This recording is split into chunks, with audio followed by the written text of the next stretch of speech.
नमस्तेस्तु महामाहेश्वरी पीठे सुरपूजिते शंखचक्रगदा हस्ते महालक्ष्मी नमोस्तुते।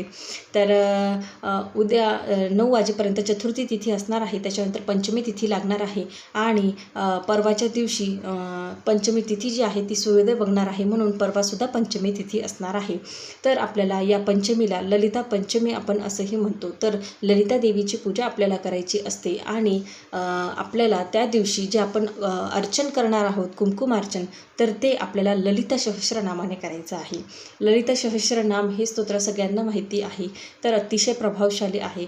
तर तुम्ही जेव्हा कुंकुमार्चन करणार त्यावेळेस हे स्तोत्र जे आहे हे म्हणून तुम्हाला कुंकुमार्चन करायचं आहे आणि त्यासोबत तुम्हाला 48 दुर्वांचा एक सेवा करायची आहे।